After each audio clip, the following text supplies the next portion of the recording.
සුබ දවසක් වේවා ඔයාලා හැමෝටම. ඉතින් අදත් ලස්සන පැකේජ් එකක් අරගෙන ආවා.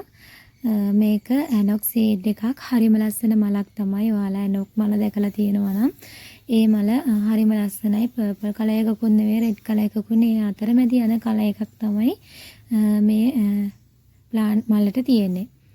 ඉතින් මේ ප්ලාන්ට් එකයි ලස්සන ෆ්ලෑෂ් මේවැ බුෂ් හරිම ලස්සනයි.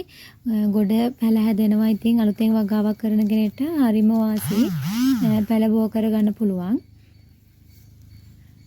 මේක පින්ක් බර්ඩ් වර්ගයේ පැලයක්. මේකෙත් පඳුරු හොඳට හැදෙනවා. ඒ වගේම මේක ඇන්තදේසියා ග්‍රීන් එක කට් කරගන්නත් පුළුවන්. මේවෙත් පැල ඉක්මනින් බෝ වෙනවා. ඉතින් අලුතෙන් වගාවක් කරන කෙනෙක්ට ඉක්මනින් පැල අරගෙන සේල් කරන්න පුළුවන්. ඒ වගේම මලයි පොහටුවයි තියෙන මේ සිරානෝ පැලෙත් ඔයාලට ගන්න පුළුවන්. ඉතින් මේ පැල පහම රුපියල් 3000ක් වෙන්නේ. ඊටාම සාධාරණ මුදලක් තමයි. අවශ්‍ය නම් මට මෙසේජ් එකක් දෙන්න.